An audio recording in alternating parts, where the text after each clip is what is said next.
and welcome to the Scale Modelling Cafe and this week's update, which might be quite short. I don't know. We'll have to see. Not a lot of modelling has gone on. First of all, though, channel update as always. The what part was it that went up? Crumbs, first part. The first part of the Clearprop I-16 Type 5 in 70-second scale. That went up. Short introductory video because essentially it's pretty much straight from the box. Part 2, I managed to edit yesterday. I'm well behind because, as regular viewers know, I'm on this course at the moment. That's taking all my time, but I did have a little bit of time in between study sessions that I could edit the Cockpit video. That's going to go live on Sunday at 6 o'clock UK time. It's quite a short one, about 15 minutes, give or take. But then it's a small model, albeit detailed. I'm finishing the course hopefully next week. If we get a decent run of weather, then that should be finished. And I've got a bigger valve flight coming at the end. Get through that, and then I will have more time for the modelling bench and the editing. So the plan is next week I want to get the remaining 2 parts of that edited and uploaded. So that'll be the construction and then the painting and finishing.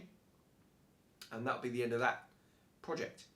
And it's actually here. Here it is. So you may well have seen pictures of this little thing on my Facebook page. And my first Clearprop model, and my goodness me, what a beautiful little thing it is too. The surface detail on the outside is absolutely beautiful. It's really fine, it's really crisp. The rivets are beautifully done. It's one of those where if you look at it from 12 inches away, which is kind of 72 feet away in real life, you actually can't see the rivets on it. But when you get in there closer, you can actually see the rivets, and they do pop. Fantastic.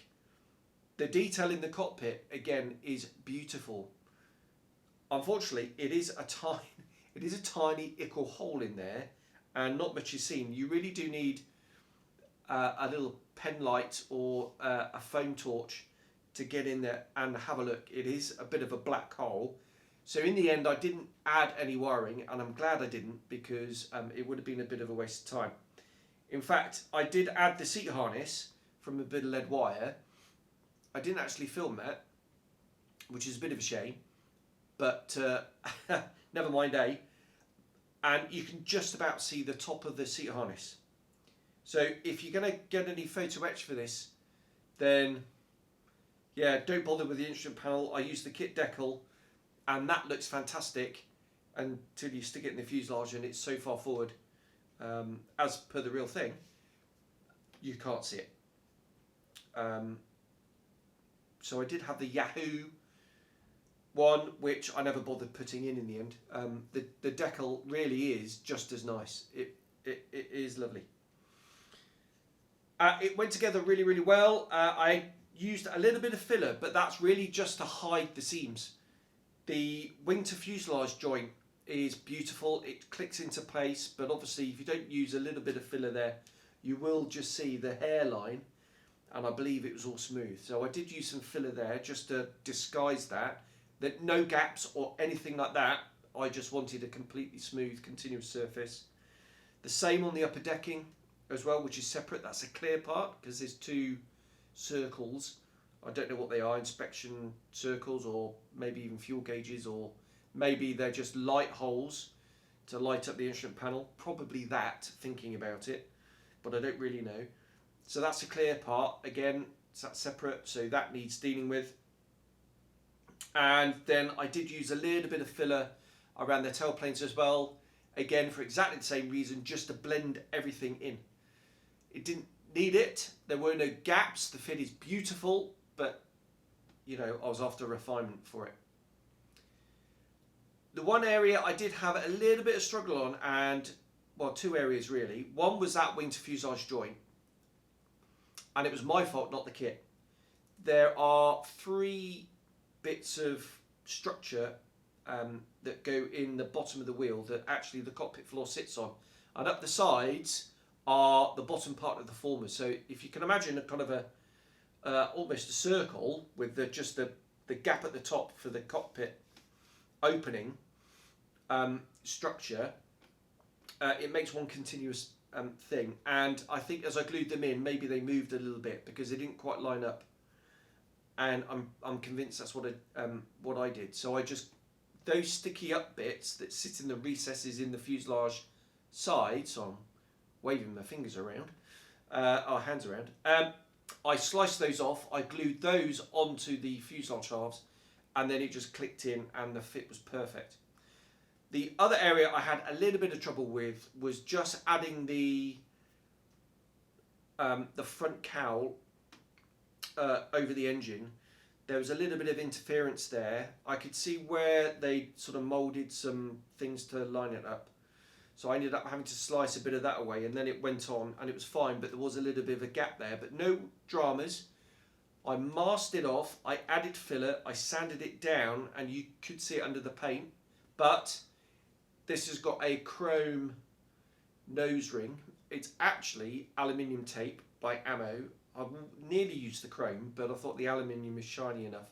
That was burnished down, and that is exactly over where that joint is, so that hid that really quite nicely. No gaps or anything like that, just you could see it underneath the paint after I painted it. The other things that aren't straight from the box were the gun barrels. I managed to snap those off, so nothing to do with the kit at all. So that they were drilled out, replaced with wire, and I did replace the pitot probe with a little bit of wire. Again, just for that little bit of refinement. The kit one is it's nice and refined, but trying to clean up seams and things like that, and it's just a butt joint. So I did drill through and replace that. The undercarriage is really quite fiddly because it is pretty much in scale.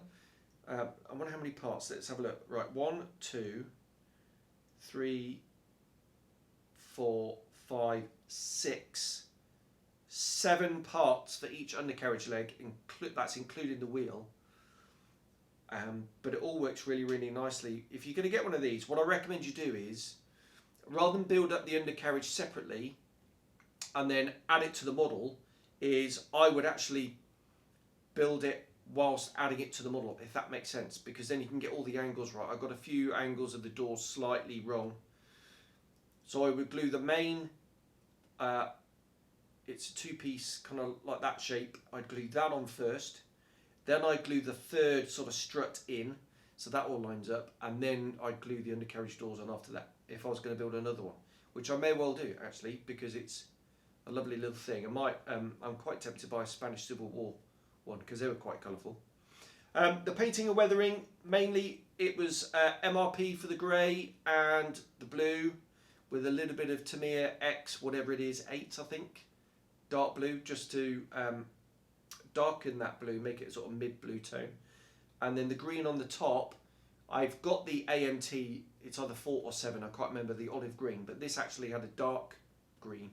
So that was mixed from RLM 80 and IJN green to make it a little bit more green, if that makes sense. And the stripes are white. What I have done though is I got a little bit of green oil paint on the white stripes that bit of a git to get off, so I may even though it's finished, I may just mask those and just go back in with a little bit of white just to take away from the green, but there we go. And yeah, then all the little dangly bits were put on.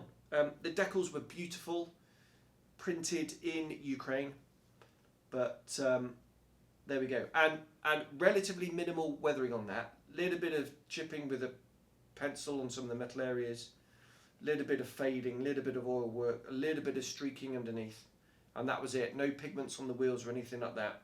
I just wanted this to be a relatively clean, quick, simple build.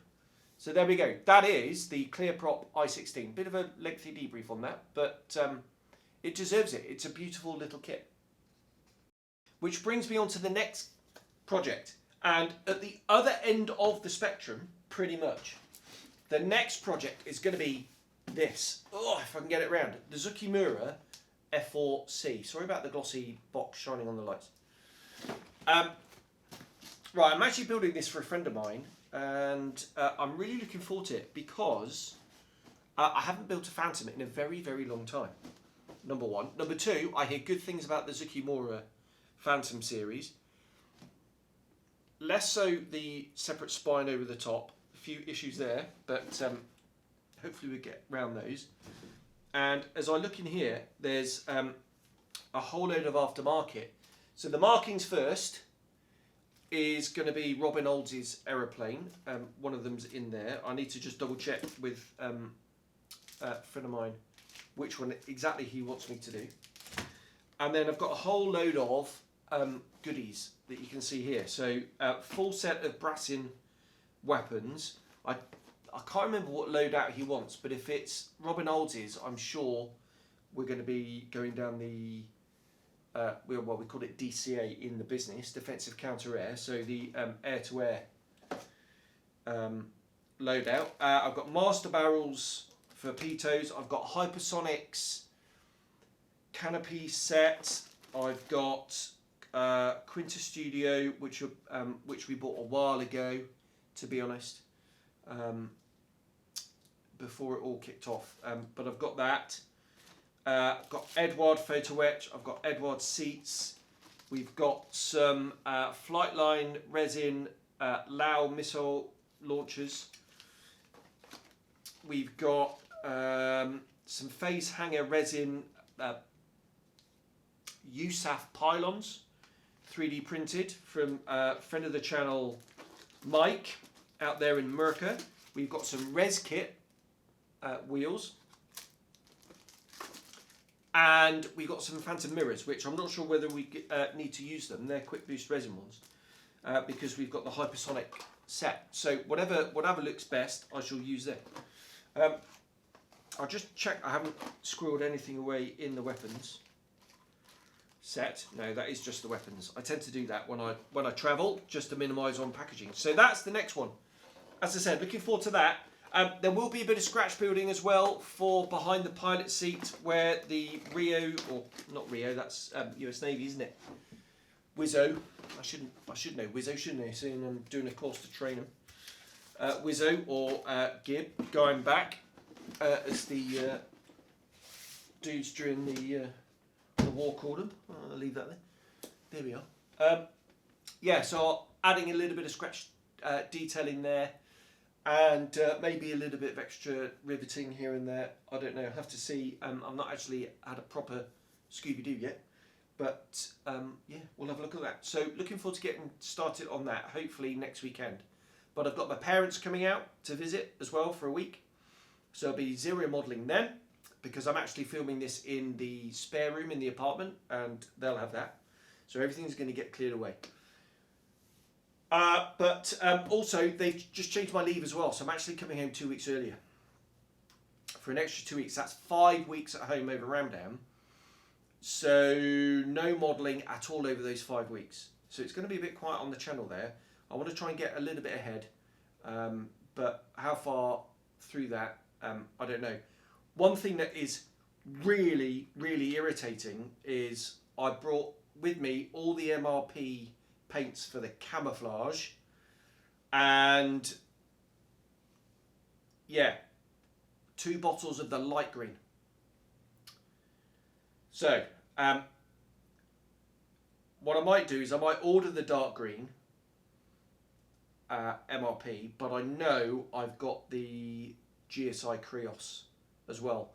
What I'll probably do is bring all 4 GSI Krios paints back with me, and then I'll mix and match and pick the tones that look best, and maybe even use one on top of the other for a bit of shading and weathering, because these got a bit beaten up. And if you've seen the photos of Scat, oh goodness knows what number, Scat 8 or something, loads of really sort of fine chips all around the nose, and yeah, it looks really quite scruffy. And I'm going to go down the scruffy route on that. If it was my model, I'd be sticking intake covers on it and RBF flags, but my friend doesn't want that, so I shan't be doing those. And that's only because I'm quite lazy, and it means I don't have to deal with the insides of the intakes. Bit of a confession there, but yeah. Don't worry, Christian. I know you watch this. I'll do a top job down the intakes for sure. And yeah, I think that's about it really. So looking forward to that. Later on this year, I am going to be doing another F4 in 72nd scale. I've got the old Hasegawa 72nd J, or is it a B? It might even be a B. And yeah, I really want to do that. I love the old 72nd scale Hasegawa kit, and I just want to throw quite a bit of aftermarket at that and bring it up to speed. And I've got some really nice decal sheets from that. I've got a US Marine one with the blue nose with the white stars on it. That looks really nice. Or I quite fancy a VF84 Jolly Rogers one. Could do that. And there's also a drone as well, like heavily weathered grey with orange bits on it. I quite fancy doing that as well. So there we go, Phantoms galore. And when Meng, I know they're pronounced Mung, but it's spelt Meng, so you know, I call it Meng. And their G is out, which looks stunning, but I'm waiting for the E. And I'm going to get that, and I'm going to do it as a Greek one, because I've got a photo of the most minging Phantom I've ever seen in my life, which is still flying. And it's the early one in the Hill scheme. So it's the early E, so I can make that from that kit. I don't have to go out and get the, is it Icarus? They're just re-releasing their, what do they call it? The upgrade, whatever it was, AUP or something. They're releasing that in a resin conversion. Yeah, not that. It's going to be really early in the Hill scheme, which I love, and it's going to be weathered to buggery. There we go. Well, that's future blah. I'm waffling now. Next up, this, hopefully starting that next week. Right, I think I've pretty much got to the end. Oh, news. Crikey, almost forgot. Right. So, Italeri announced 3 new tools. I've done a separate video on that, so go back and watch that. I'll put a thingy at the end of the video. So they've announced a 72nd scale F-35C, which is the 3rd in the series, I believe. A 72nd scale AMX, which is a really pretty aeroplane, I think. And a 132nd scale Macchi 202 Folgore. Yeah, some really interesting releases there. So that's what Italeri have released. So go back and watch the video on that. Nuremberg is going on as we speak. And Tamiya have announced a 172nd scale F-35. Rumours going round, is it the Italeri kit? The consensus, the guess is, no, it isn't. The consensus is, it's actually a new tool. And that would be cool. So we've had the Airfix one announced. We've just had the Italeri one announced the other day. And now Tamiya, a 72nd scale F-35 as well. Crumbs. Sport for choice there, I'm sure. If they can pack half as much detail into that as they did in their 48 scale, that's going to be an absolute winner. Brilliant, really exciting for that. So some having gone sort of bit of a flurry at the beginning of the year, as you can imagine, and then it sort of all went quiet down the bearing, as we say, and then bang, Italeri, and now Tamiya. So fantastic. Yeah, really, really cool. Yeah, the one thing I really want Tamiya to do is keep going with the Phantoms. I do like the B. I do want to do a Tamiya Phantom, but yeah, really, really hoping for an E would be amazing. A C would be amazing. A J. All those other ones would be amazing. Whether we'll see them or not, maybe they're going to be like the 2-seat F-16, and we never will. Who knows? Right, there we go. I have actually got to the end of it now. I nearly forgot the news. I'm glad I didn't. Right, so in summary then, pop back, have a look at part 1 of the little Clearprop Polikarpov video, which is up. Watch out on Sunday for the Cockpit video. It's only a short one, as I said, about 15 minutes. Not even that, I don't think. Have a look at that. Have a look at the Italeri video that I've just done. And yeah, we'll see if there's any other announcements going to come very, very soon. And I'll bring them to you. So thank you very much for watching. And I'll see you soon. Bye-bye.